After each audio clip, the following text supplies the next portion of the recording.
West. Now, there is a man from Fahan who's doing a walk in aid of, well, in memory of his dad. It's in aid of the Donegal Hospice, and it's not just any old walk because it's the Camino. And raising money for the hospice is going to start on next Wednesday, the 23rd. And he's Garret Wilson, and Garret now joins me in the studio. Garret, are you all set? Near enough, John. Well, we think we're set anyway.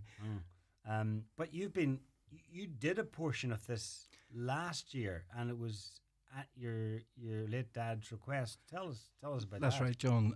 Well, I suppose from his point of view, maybe he was coming from the religious side of doing the Camino, where always when you finish the last 100k, you get what's called the Compostela. And that was always something he wanted to do, was to complete the Camino, but with health reasons that never happened.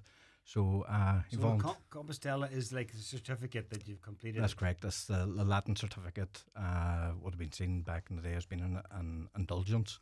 So that's what he always wanted. So kind of nominated me to go and do that. And actually this time last year it was, went and completed the last 120k and got that for him.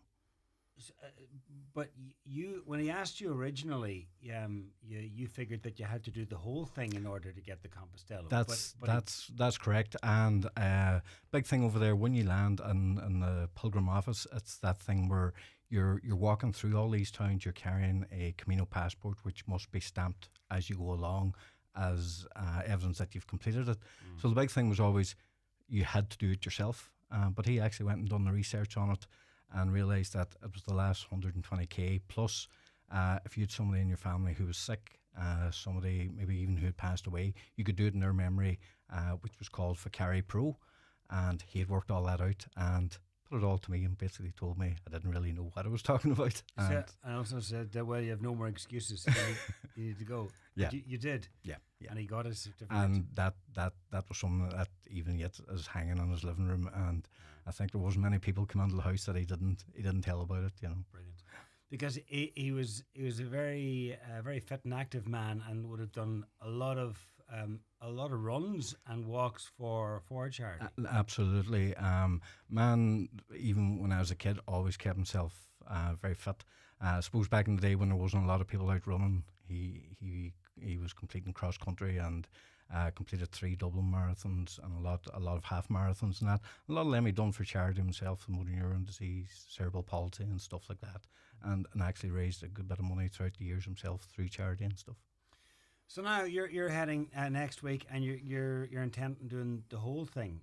Well, I fly in and I'm doing the Portuguese one. So fly into Porto starting the 23rd, so tomorrow week. In Porto, so it's 250 kilometres to Spain and to Santiago. When you say the Portuguese one, you can start at. Is there 2 different? So there's the Caminos themselves. There's probably, from what I know of, there's about 8 different Caminos available in Spain. Huge, and they all lead into Santiago de Compostela. All right, they all finish in the one place. Yeah. All right. Yeah. So you're starting in Porto. Yeah. And it's 250 kilometres. Yeah. All right.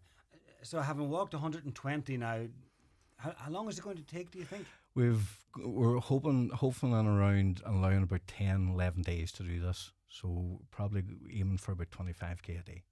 Yeah. And I've never done any part of the Camino. What's the terrain like? Is it all tracks? The route that I'm doing, I'm taking the central route. So there's 2 routes out of Porto. I'm taking the central route, which is basically more of a hillier route. So a lot of it's going to be on track, and some of it through the hills as well. Right. Yeah. And then overnight, do you have to take everything with you? So there's a couple of different options. I suppose, given what it is we're doing for the hospice, and that, as I said, there's a lot of sacrifices there in the hospice and everything else. So decided this time we're going to do it the Pilgrim's way and carry everything with us as we go. So everything we're carrying will be in a rucksack and carried with you. All right, so that's an added element. Yeah, so we're roughly, I think of it down to about 10 kg now at the moment. Yeah, so anything that can go has gone. Has gone. So you'll have no bother getting the bag into the wee Ryanair box, and off you go. So how many is doing it? Is it just you? Just myself. Well, Gary Ryan, a friend of mine, is coming with me as well to tag along. I think he's coming to keep an eye on me.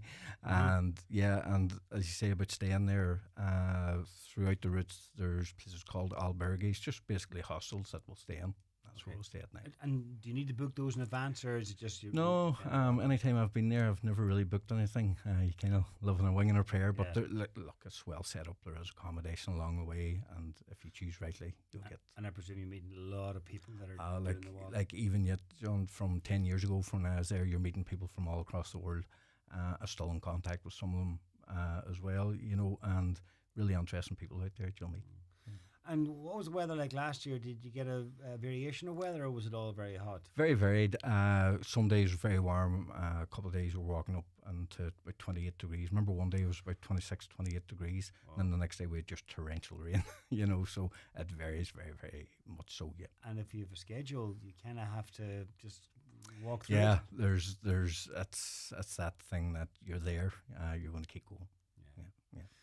And how did it feel last year, having done a portion? And that's a right old stretch last year. And then when you finish it, because it sounds daunting at the start, but when you finish it and you look back, it must give you a great sense of achievement. When you're out on it, and there's a lot of people around Donegal has done portions of the Camino, and I've talked to quite a few who's contacted me over the last month or so about it. And we have all this thing that, there's days out there, you think, why have I decided to do this? And it seems to be once you get in the plane and land back in Donegal, you're looking at flights again to when to go back out again. So it's a rewarding experience. There's a lot to be got from it. I suppose for me, it was something that my father always showed a lot of interest in. And I suppose there's a bittersweet in it as well that, you're going back out again, but just what it's for, but it's very rewarding. And what it is for is the hospice, because your dad got great care in the hospice. And it was a case of you realised that a lot of this care is down to the fact that other people had done fundraisers, because the hospice doesn't get much direct funding. That's you've had it in the nail in the head, John. I suppose my father was quite unique. My father actually had 4 visits to the hospice, and I remember my father got his first diagnosis back in 2011 with prostate cancer, very early recognition of it, and had a very good life up to about, I think it was 2023, where he was diagnosed with bone cancer. He last year had 4 stays in the hospice, which, I remember the first day I was just working, I think my mother texted me to say they were taking him into the hospice. And I remember that day thinking, God, is that the end? My opinion of the hospice was, that's what it was.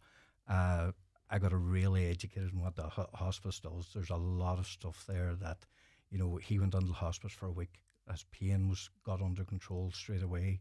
And, we were very lucky. Three times that he was in there, came back out again, and we got back the man that we knew.